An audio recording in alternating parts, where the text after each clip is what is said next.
And I guess we are live. Hello, everyone. Happy to have you today for our panel for the Blockchain Game Alliance panel on Tezos, blockchain gaming on Tezos. We're really happy to have you today. Yeah, the Blockchain Game Alliance, you may know, we committed to promoting blockchain within the gaming industry, and we really want to provide some knowledge internally for our BGA members in terms of any kind of topics related to blockchain gaming. And we started with Ray and Warren to talk about the different blockchains. Blockchain gaming on Avalanche was the first, and we were very happy to have Ed Cheng, the head of gaming, talking about the Avalanche ecosystem. And now we're very happy to have three wonderful speakers to talk about blockchain gaming on Tezos. First, I would like to thank the Tezos APAC, the leading blockchain adoption entity for the Tezos ecosystem in Asia. They really help us to make that live possible. So it's going to be a pleasure to have this conversation with them. And without any further ado, hi Ray, hi Roland. I will let you, obviously, the mic just after, but I would like to let the different speakers introduce themselves, beginning with Bilal. Bilal, if you're ready, could you introduce yourself? Sure. Hey, hi everyone, and thank you for the invite, both the BGA and Tezos APAC. So, quick introduction about myself, because most of the Tezos ecosystem also know me. I'm a French entrepreneur. 4 years ago, I started my adventure in Web3. I co-founded the first company called EquiSafe, which is one of the leading tokenization platform in Europe. The company is still active, but is now fully managed by my co-founder. And I am now acting co-founder and CTO of Dogami, which is a play and earn game that aims to revisit Tamagotchi or Nintendo's game loops, so a virtual pet game where you train an avatar that is here an NFT. And basically, it's a mobile game leveraging augmented reality with these virtual pet loops. Yeah, and we will be able to talk about it, obviously, about Dogami, but also you have a lot of activities around Tezos with Pirate Labs and SmartLink. So it's going to be a very good conversation. I have a feedback from you about what you're doing there. And yeah, thank you very much for being here today. And Joab, could you introduce yourself as well? Sure. I am Joab, creator of Tezotopia, founder of Gif.games. We recently launched our play to earn battles on Tezotopia in May. So we've been live with battles for about a month and a half now. And yeah, we invite everyone to visit Tezotopia.com, check out the ecosystem that we're building with our game. Not only are we creating, Tezotopia, but we're working on a card game as well, and looking to build out a metaverse here in the next year. Awesome. Yeah, it's great to have you. Drew, your turn. Could you introduce yourself as well? Hi, everyone. It's a pleasure to be here. And again, thanks to the BGA and Tezos APAC for helping to organize this. I'm the director of product at Interpop. We are a digital entertainment company that builds on Tezos. We have a number of different products, but some of the key ones that we're going to talk about today are Interpop Comics. So we are a independent comic book publisher, and we have created an NFT comic marketplace called Interpop Comics to publish our comics and comics from other companies. So we're a platform as well as a publisher. The Emergence trading card game, which is in beta now. It's a trading card game where all the cards are NFTs built on Tezos that really aims to change the way players not only interact with the strategy aspect of card games, particularly on mobile devices, but also using the Tezos blockchain to change the way players interact with how they acquire and collect cards. And then we also run a series of NFT marketplaces, both our own and for clients, so called Minterpop. So we have a we publish art from our own comics, our own universes, as well as clients. And then we also build white label marketplaces, NFT marketplaces for other companies. For example, the Gap Threads project is created and managed by us. It's awesome to be here. Hey, bro. Yeah, thank you very much. So I would like to ask this first question to everyone, maybe starting with Bilal. Um, when coming into contact with Tezos for Dogami, what were your company's needs, and what about Tezos made you decide to focus on Tezos specifically as the blockchain of choice? I know that you have a lot of expertise with the blockchain per se, but what was the process of choosing Tezos for the Dogami project? Oh, your mic is off, Bilal. Sorry. Yeah, Perfect. so good question. Obviously, considering my background and experience in the Tezos ecosystem, it felt like a natural choice because we knew how to apprehend all the pieces of all the pieces that could constitute the game that we envisioned. But there are other reasons that are more that are, I think, more interesting for the audience. The first one is that when you want to build a game, you want obviously to improve the user experience. So wait. So let's start by the first reason. The first reason is that we want to build a mass market game, and it's important to have low fees. Obviously, the ecological footprint of proof of stake protocol is another argument, but we need to have low fees. But Tezos is not the only blockchain with low fees. So why did we choose Tezos? Another factor that eliminated a lot of other blockchain with low fees is that we didn't want it to be on a layer 2, because it gets in contradiction with the first thing we wanted, is having a smooth user experience. If you look at Axie Infinity, which is on a layer 2, you have like almost 10 steps to do before you can just start playing the game. So this is what I call it's an unacceptable user experience. So basically, we didn't want it to be on a layer 2, we wanted it to be on a layer 1. But then which layer 1 has a roadmap where the core protocol is improved through time. And there's only Tezos who kind of has that, because even though Ethereum has a roadmap, they never respect it. Whether Tezos has more incremental upgrades, which happen every 3 to 6 months. And so far, they've been accepting that. So we knew that with Tezos, we were able to scale the user base. The technology was going to scale with our user base. And I'll give a very concrete example of what could be a good improvement for a blockchain is that, for example, in the next release, Jakarta of Tezos, so which is going to happen in a couple of months, they will introduce optimistic rollup on layer 1s. So basically, this is kind of the features that allows us to both scale the infrastructure blockchain with our community, with the growth of our community, while being on a layer 1, so without inputting on the user experience. So kind of by elimination, we ended up on Tezos. And obviously, it was great because it was there that I had the most experiences. Yeah, low fees, layer 1 versus layer 2. Joab, do you share the same feeling in your decision to choose Tezos over another ecosystem? Yeah, when we were exploring back in like August 2020 or so,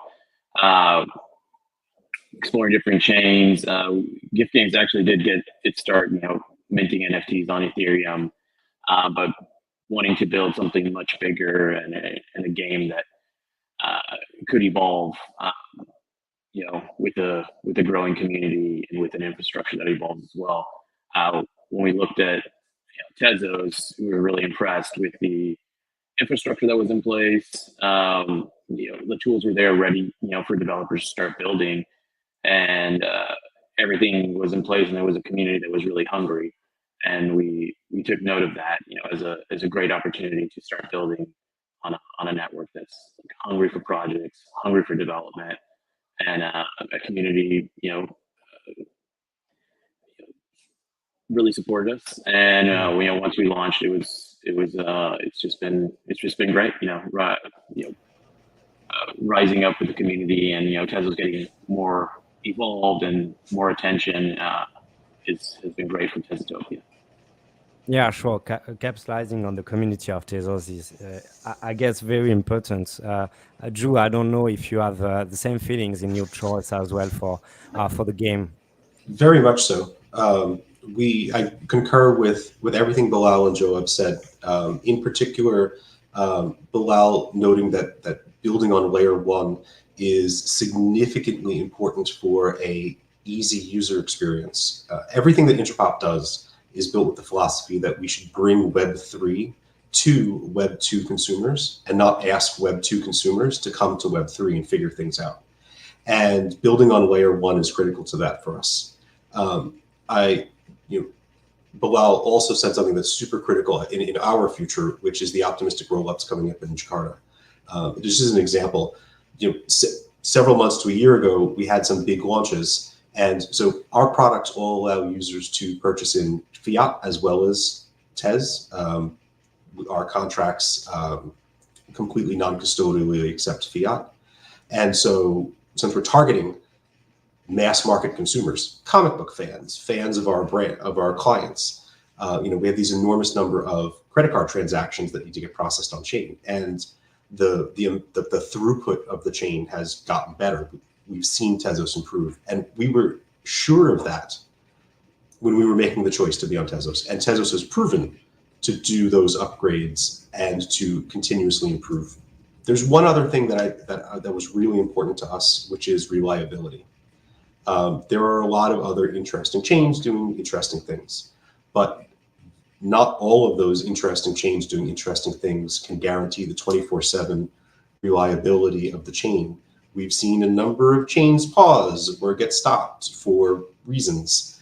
And we're creating live service products. Our consumers expect to be able to go to Emergence TCG and play our trading card game whenever they choose to. And that means we need the reliability that Tezos provides in order to serve consumers at the times and in the ways that they want. So it was actually, after critical consideration, a relatively easy choice. Okay. Yeah, thank you very much for all of that. Actually, I'm seeing Basalt Games in the chat, who is a game building a blockchain games and member of the BGA. So shout out to you. And I'm sure he's going to be very interesting in these conversations for sure. Going deeper for different topics related to the Tezos ecosystems, I would like to just let's Warren for Block Minds, because I failed to introduce you perfectly, Roland, anyway. So giving you the mic. There's no reason to introduce us every time that we're gonna do one of these now. Very happy to be here again. Anyway, I've been listening very excitedly to you guys, and actually, I just want to, from our side, start off with a light question. That's basically, if you look at the Tezos ecosystem right now, which person, entity, or organization, or even game would you like to give a big compliment, and why? I'd like to first ask the question to Drew, as you were just talking, to keep the flow going. Sure. So not to butter you up, Bilal, but my background is in game design, and I've been originally my background is in tabletop game design, and then later digital versions of tabletop games. I was the lead game designer for Magic the Gathering on iOS, Xbox, and Steam. So I have a lot of game design experience. And looking at games built on blockchain generally is frequently a very disappointing exercise for a heavyweight game design experience. But looking at Dogami, your team really went back and examined the DNA of the pet sim genre and pulled a lot of the core elements and core features that made that genre successful, going all the way back to Tamagotchi, which you mentioned, right? And implementing that in a modern, fresh way, and marrying that with undeniably cute dogs. Sorry, there's no other way to put it.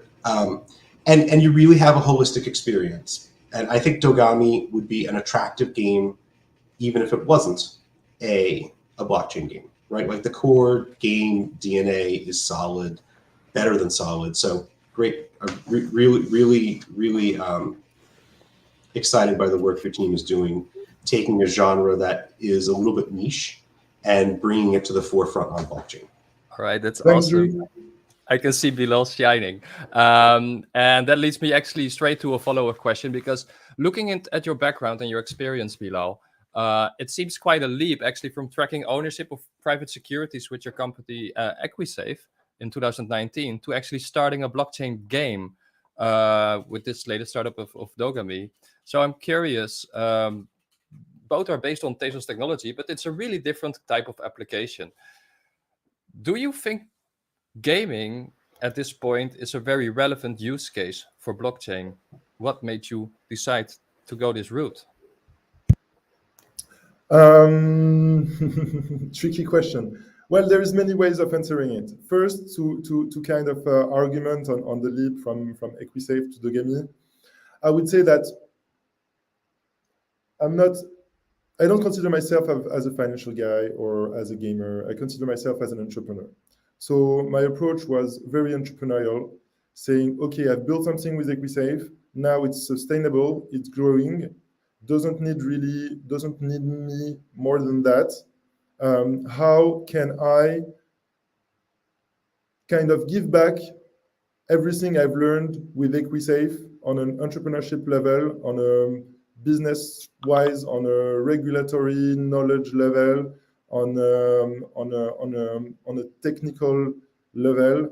How can I use everything I've learned to help other projects develop themselves quicker with less mistakes, etc.? So it's with this internal conviction that I started Pirates Lab, which is the startup studio dedicated to Web3.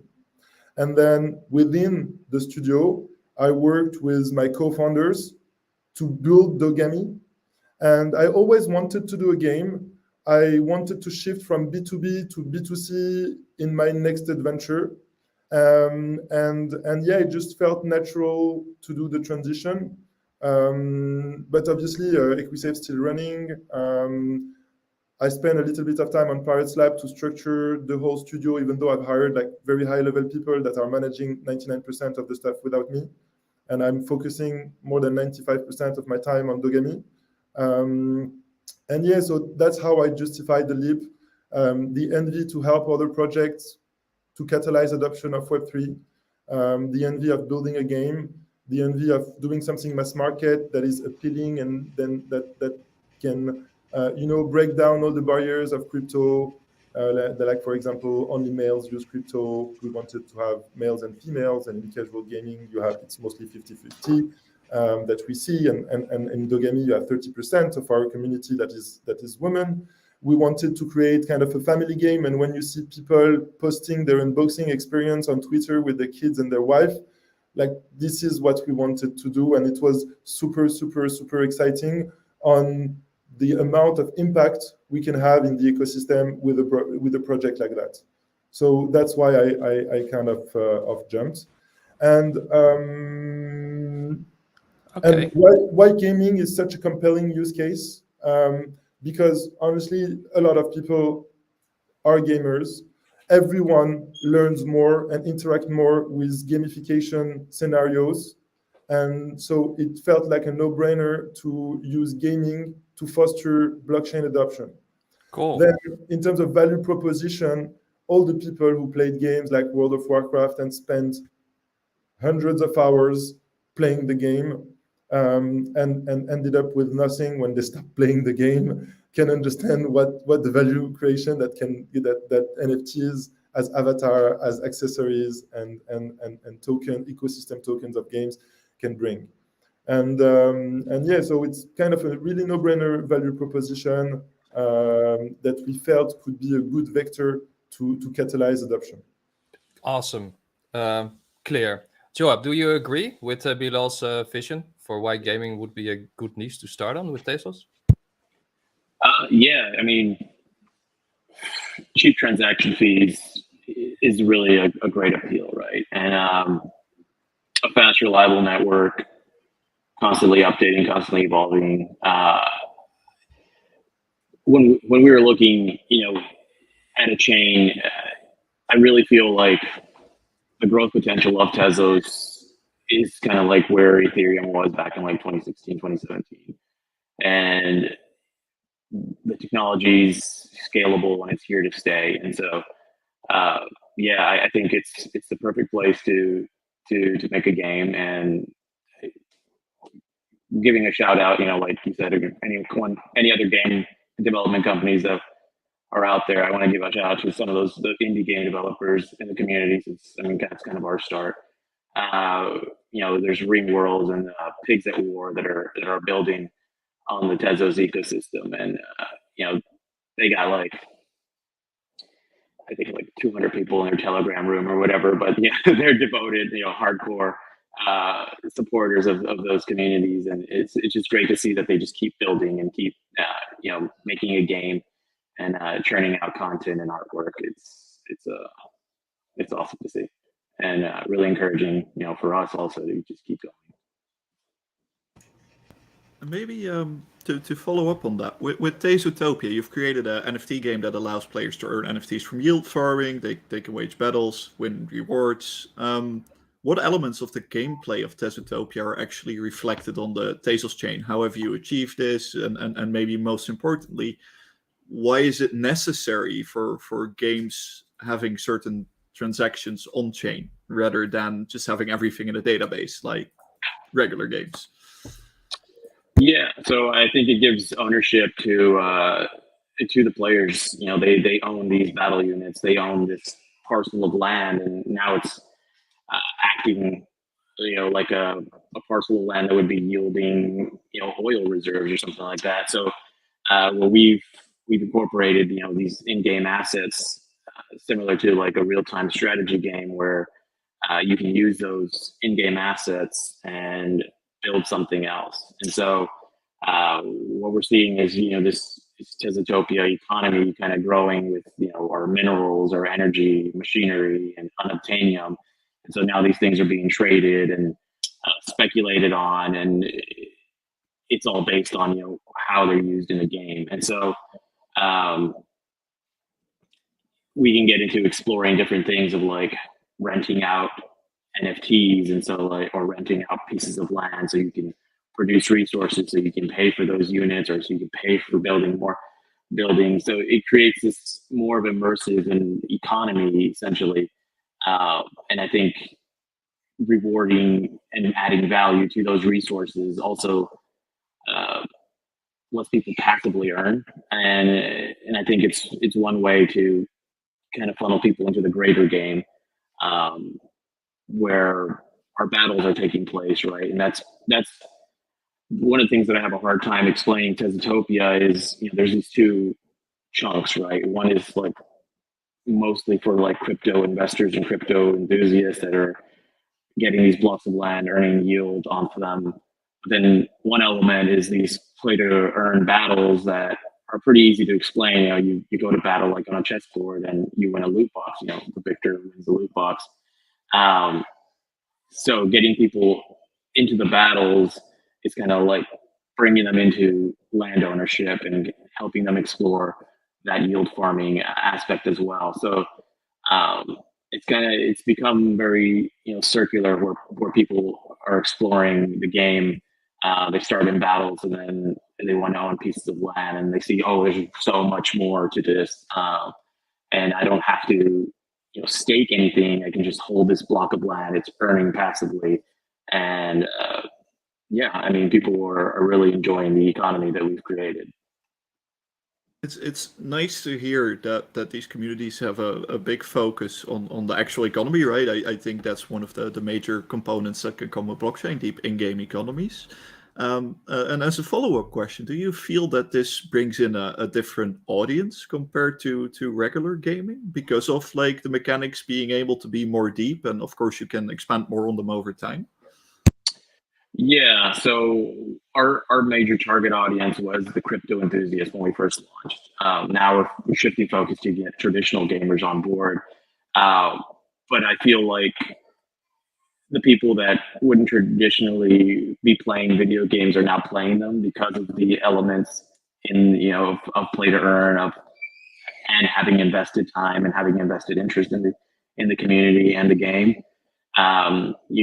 I'm seeing people in our community that they used to play StarCraft or something, Heroes of Might and Magic back in the day, and they grew up, they stopped playing games, but now they're kind of returning to it, seeing this new model and seeing what blockchain games can do, and actually earning from those blockchain games is something that totally has changed their perspective on gaming, and they're returning. So it's interesting to see kind of the dynamic of people that are coming in. They start off as crypto enthusiasts, but then now they're like devoting 12 hours a day playing the battles, and it's just like, okay, well, we got something here that's it's really sparked an interest with these people that would just be crypto enthusiasts and crypto investors. Now they're becoming gamers. Yeah. Thank you. In terms of user experience, Drew, we've noticed that on your marketplace, Minterpop, you can seamlessly generate our Tezos wallet, which is powered by the wallet Kukai, and purchase NFTs with both the Tezos crypto money and USD. It feels like very important for you to focus on the easiness and smoothness of the payment in your platform. Absolutely. So everything that we do is designed so that a non-crypto person can come in and enjoy the digital entertainment experiences that we're creating, whether it's on the NFT marketplace, whether it's on Interpop comics, or it's on the trading card game. We don't want any user to have to learn about crypto in order to enjoy our experiences. And partnering with Kukai was a pretty critical part of that. So we use Kukai both as authentication and also wallet generation. So when a user comes in and creates a new account, we're using the social login of the Web Kukai wallet, which is a very comfortable experience for Web2 users. People use their Google account and their Facebook account and their Twitter account and their Reddit account to log into services all over the traditional web, right? Like that is a familiar experience. And so we're not throwing terms or phrases or seed phrases, generate a wallet. We don't even ask the user about these things. We just say, log in. Do you want us to create a wallet account? And when they do, we spawn this Kukai wallet in the background that serves as a true wallet. And you guys are familiar with Kukai. Kukai is a really powerful wallet. But our users never have to touch the wallet. They don't even need to know that it exists. And they can interact with the site as if it was a Web2 platform. The Kukai wallet in the background is powering their collection. And for a lot of our users, that's it. They buy our comics and they read them. They play our trading card game. They buy cards. They have an experience that they don't even know or care about crypto. And I think this is the future of crypto gaming. We as a community of developers, of game designers, need to create these experiences that don't require specific crypto knowledge in order to grow crypto gaming and scale it the way non-crypto gaming has grown and scaled. And so this philosophy of you don't need to know crypto, we drive that really deep into the purchase experience, as you noted, on all our platforms. So when you go to buy something, we're showing you the price in dollars. We're not showing you the price in Tez until you go into the purchase page. We are letting you pay with a credit card, and we use Stripe, which is a well-known and very comfortable experience for Web2 users, so they can buy with credit card, get their digital comic or their cards in the trading card game or their piece of art from a cool artist that they like, and it goes into their collection. And if that's all that user cares about, if that is the sum totality of their enjoyment, we have succeeded. We don't need to have crypto be surfaced to the top level in order to be successful, and we shouldn't. As a group of developers, we shouldn't have to make people understand crypto. But there is this huge crypto audience out here. There is the Tezos community is an awesome community of crypto enthusiasts, and we want to be able to serve them as well. So if you choose to go deeper, you can. You can take full control over the Kukai web wallet that we spawned for you. You can connect any of the beacon wallets to our NFT marketplace, and we're going to be implementing that on our other products as well. So for those people who already know crypto, there's also a route in to participating in our experiences that lets that user participate at the level that they want to participate in. And I encourage everyone out there who's thinking about developing gaming experiences on blockchain, whether it's Tezos or not, to think about how this approach is important. Bilal, you said level 2 is an impediment to good user experience, and that's absolutely true, right? Like that is, level 2 does a lot of cool things. It lets you do a lot of powerful things, but it also makes it really exclusive to crypto knowledgeable people and puts so many steps in the funnel for a non-crypto person to try and discern that it really puts an impediment to growth outside the crypto community. Yeah. Awesome. Yeah. Please, Drew. Yeah, you or me? I'm sorry. Oh, okay. Great, Drew. Amazing stuff.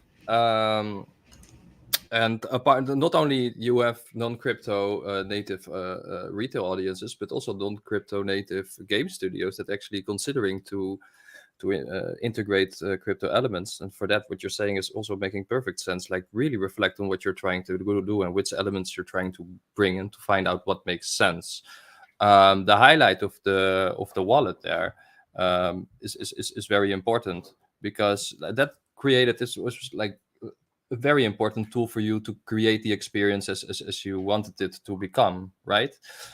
So just to keep that train of thought going, and I'm going to ask this first to you, but I'm very curious if Joab and Bilal have something to pitch in on there as well. What tools and support systems did you come about being a gaming studio from that perspective, entering the Tezos ecosystem while creating your product? Interesting. How can I answer this question without giving away the kitty? I think the most critical thing is that we wrote our own rules engine for the game, for the trading card game. Trading card games are extremely complex games. We looked at a number of, say, off-the-shelf or customizable elements, but we decided that the kind of innovative game design work and game experiences we wanted with the trading card game really necessitated writing our own game engine for the TCG. And so it was pretty awesome. We have Magic Hall of Famer Alan Comer, who has written the TCG rules engines for Magic Online and Pokemon and Hex and a whole bunch of other games. He's our lead there.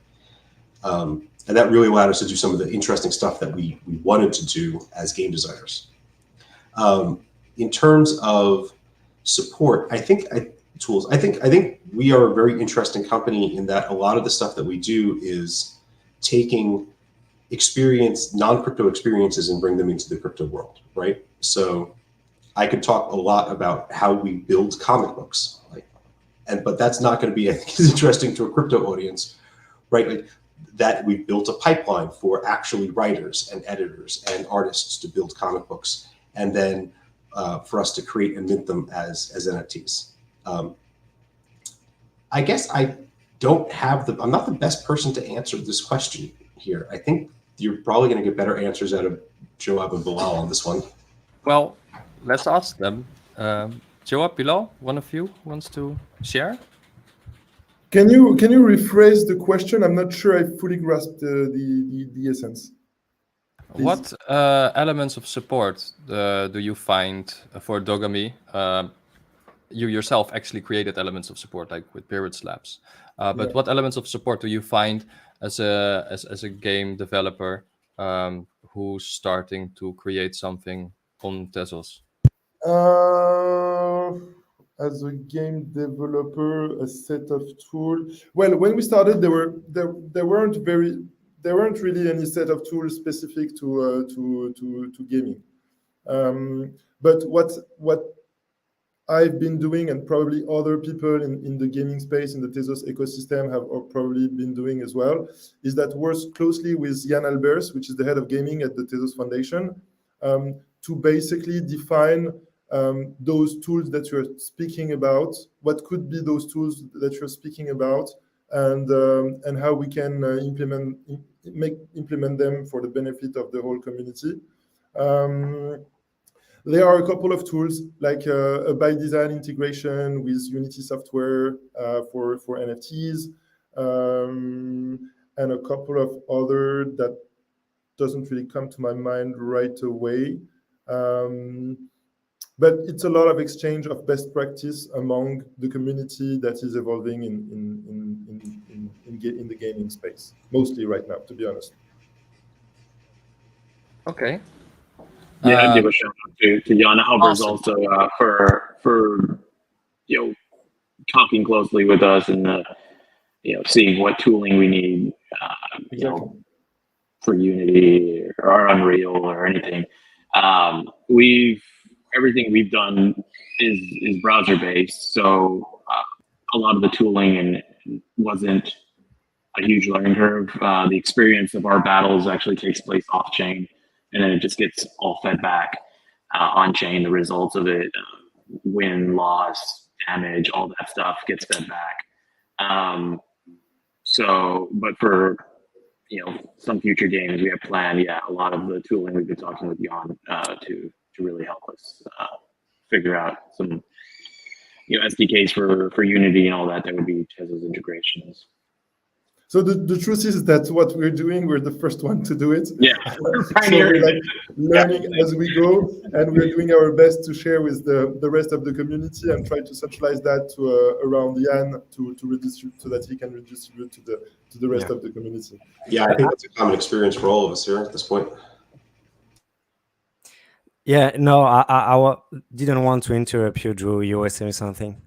I think I think what Bilal was saying is a common experience for a lot of folks developing games on blockchain right now. It is such a new and emerging space. Sure, there are off-the-shelf things that, of course, we're going to use. We're building our game in Unity as well. But a lot of the blockchain integration of our products, I think we're all basically custom developing a lot of that work. Yeah. It makes a lot of sense, and actually that's one of the purpose of the BGA as well, which is gathering a lot of people and knowledge to collaborate and learn from use cases and real use cases. And I don't want to put any shade on Tezos ecosystem, but do you feel like we should, as we are leading to more games on Tezos and on any other blockchain, do you feel like we should be in a path to structure maybe the way to develop a game on a specific blockchain and on Tezos? Do you feel like we need some documentation related to that? Bilal, I don't know if you have any opinion on that, a specific structure and documentation on this particular thing. Related to developing smart contract for gaming or on the ecosystem per se, specifically for Tezos. Well, I mean, the truth is with Tezos, and it's been mostly true so far until today, is that the technological stack is different from the other blockchain, and it's not the most mainstream technological stack that you can find. So the first friction that has always been on Tezos is the programming language, which was a huge friction for people to get onboarded. I think the only developers on the Tezos ecosystem has a mathematical background, but yeah, there was a lot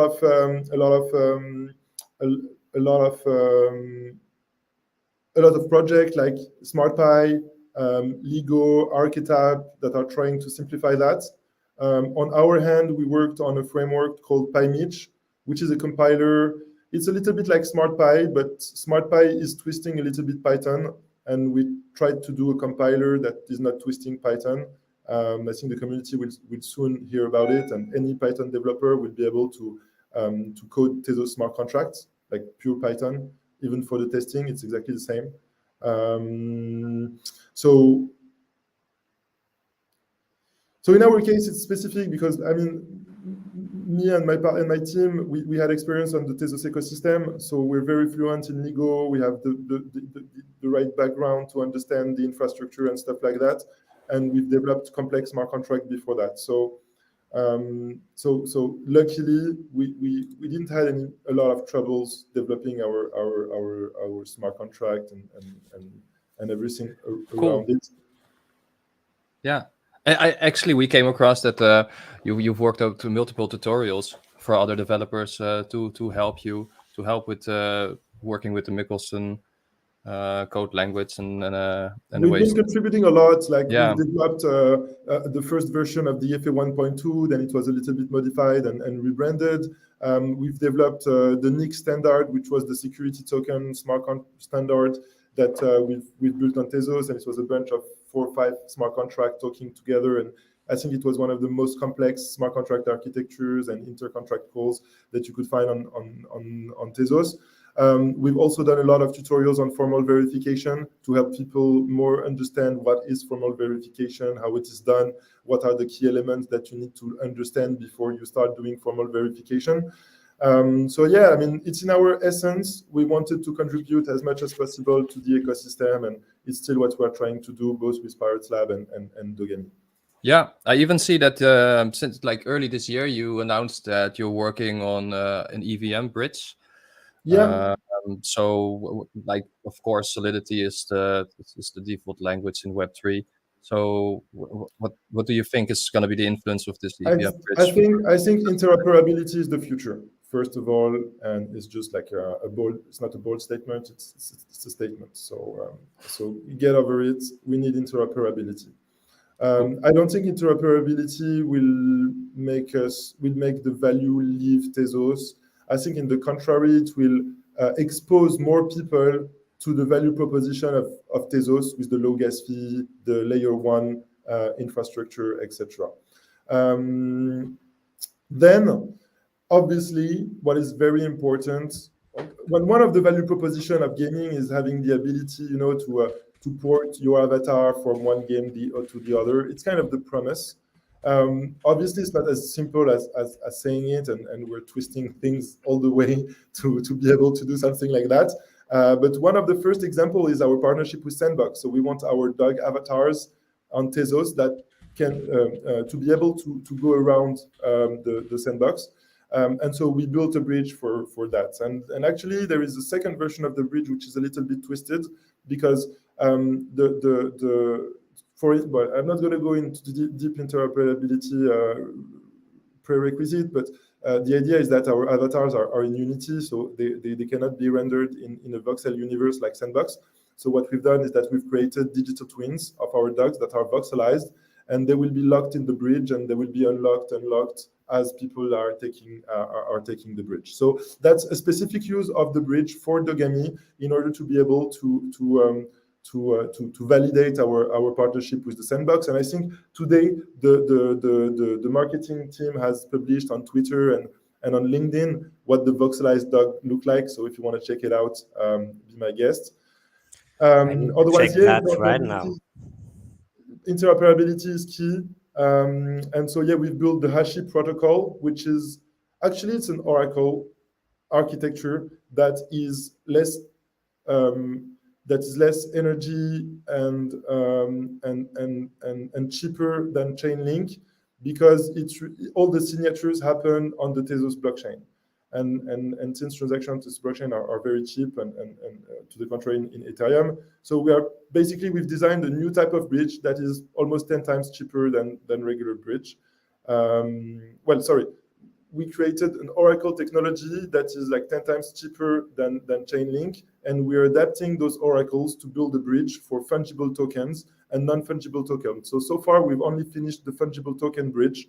You can find it on hashiprotocol.com, Hashi, H-A-S-H-I, and we are currently working on the fungible token bridge. And obviously, this is open source technology. It has been packaged. There is an SDK. People can just use it whenever they want without the need of asking us anything. Cool. That's great to hear. Awesome. And then from another side of the another perspective, Joab, Drew, I'm a little bit curious about your perspective. Short, because we're starting to get towards the end of our hour together, and we still have some questions. But how has it been for you to start coding with the high-level languages or whatever you did to get into Michelson and get your code ready? How did you arrange this, and has it been a challenge? Go ahead, I'm not a developer. I'm not a developer, but our developers, they use Smart Pi for all their smart contracts. So I think Smart Pi is kind of built a bridge for them to be able to create those smart contracts on Tezos. Awesome. That makes it possible for Python native to use, right? Yeah, I mean, the stuff that Bilal's talking about sounds really exciting. So I'm looking forward to those tools. Yeah, those tools sound exciting. We've been writing all our custom smart contracts natively, and we've done some really interesting stuff. I think that is, we didn't really talk about why Tezos, but as a product manager, I am very happy with the capability of smart contract writing and what we can do here. But also, like Joab, not a dev. Maybe as we're nearing the end, a quick squeeze-in question from me to you, Drew. At the start of your introduction, you quickly touched upon that you're not only building products for yourself, you're actually looking to create products that others can use or build on. I'd be very curious to learn a little bit more about, if I'd like to use your minting software or create or even white label NFT marketplace from you, and I have a keen interest in Tezos. How would I get started with that? Sure, that's actually one of our core businesses. So our marketplace core can spin out customized client-branded store experiences and pull from the entirety of our contract library, and we can do that super rapidly. And that's like one end of the spectrum. Does a client need an NFT marketplace soon? And at the other end of the spectrum, we can build out an entirely white labeled solution, like a full custom top to bottom marketplace with custom contract, advanced features like fusing and redemption and things like that. Bridging, like one of the cool things that we've done is we've done a bridge over to one of our clients' physical inventory systems. So when a user completes and redeems their collection for an access token NFT, they can then bridge that in and interact with the client's physical inventory system to get physical rewards that the client makes as their mainline business. So yeah, we have a spectrum of services. I think that the core thing here is that when we talk to a client, like the features of Tezos we talked about earlier, one of the things that we haven't talked about as much in this meeting, Bilal touched upon it very, very briefly, is there's a big awareness from non-crypto potential clients of the PR disaster that is Gen 1 blockchain ecological impact. And one of the things that I've very much appreciated about Tezos is, like, right up to the foundation level, they've been taking that seriously. And so there's a very, very robust amount of documentation that we can just rely upon and ship over to potential clients. But nope, it's not an issue with Tezos, and here's why. So. Awesome. And as a final quick follow-up on that, and I think this question extends to all three of you, as you're quite intertangled with Tezos at this point. You're all building out several products, essentially. Do you, in your development cycle, have you had a lot of contact with the Tezos Foundation, and how have you experienced their support, be it technically or social support? First to you, Drew. They're great. Hi, Arthur. Yeah, the foundation is great at supporting. One of the most important things, like, Tezos has so much innovation on it inside the community, and one of the most important things that the foundation does is help create connections across the different groups that are doing cool things and exciting things on the Tezos ecosystem. And so by them being able to keep an eye on what people are doing, what sources of innovation exist, and then bridging that, making those connections has been invaluable. Thank you. Joab, how do you experience the support from the Tezos Foundation and ecosystem in general? I'd say about the same as Drew. The connections they make when we are talking to potential partners, like on corporate level of partnerships. They're our cheerleaders. They support us, and they make sure that they show that support for the long term with these partners. So it's been great, dealing with the Tezos Foundation. They are responsive, and you have a direct line to them. So it's been wonderful. How did you first get in contact with them? Actually, I feel like Bilal was part of that process, where with Talio and with going through a grant process with Talio, which is like a DID wallet. But yeah, I think Bilal was instrumental in kind of introducing me to Jan and some of the Tezos Foundation people, and then If I can add to this, there are many support that the Tezos Foundation can bring. Obviously, there is the grant part, but it's kind of financial, and it's not necessarily the easy one to get, because obviously, like in any relation, you need to build the trust before you start asking for stuff.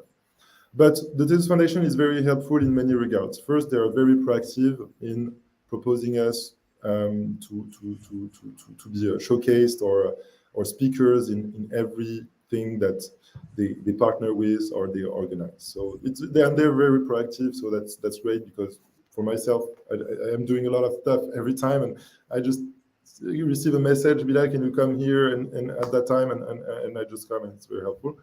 Another kind of support is that when you are a member of the Tezos ecosystem, you can access to kind of all the assets of the Tezos ecosystem. And it means, for example, to be able to relay your PR through the Tezos Foundation's agencies in the US, in Europe, in Southeast Asia. And so in the beginning of Dogami, no, actually not in the beginning, still to date, we've never paid for any ads or PR or anything. It's like fully organic. But each time we had a news, I just forwarded it to Tezos Foundation. Tezos Foundation forwarded it to Blockhouse in the US, Avas in Europe, and the other partner in Asia. And so you have global coverage without the need of any money. So you have financial help, you have marketing and communication support, and obviously all the introduction among the ecosystem and everything that is being played every part of the world. So yeah, this foundation is very proactive. They know their ecosystem. When they see something interesting for someone, they just ping us. Yeah, thank you very much, Bilal, for that. And actually, I saw that you share the documentation for Paimish. If it is the good pronunciations, I hope so. But thank you very much. Okay, thank you very much for sharing that. I will share it for sure to the members. And yeah, thank you very much, guys, for lending us the opportunity to know more about your project and what you are trying to build as well, and what you're building. Myself, I'm very excited with the emergent trading card game, because I saw some videos about it, and you're not a BGA members, but I would like obviously to have you on the show to just go through the game. It could be very interesting to have a view on that, and of course as well with Joab. And I know that I will annoy Dogami to have some alpha for the game coming. So thank you very much again, guys. It was a pleasure to have you today, and giving opportunity to know more about the Tezos ecosystem. And I wish you a very, very good day. Thanks, everyone. Thanks for the invite. Thank you. Take care, guys.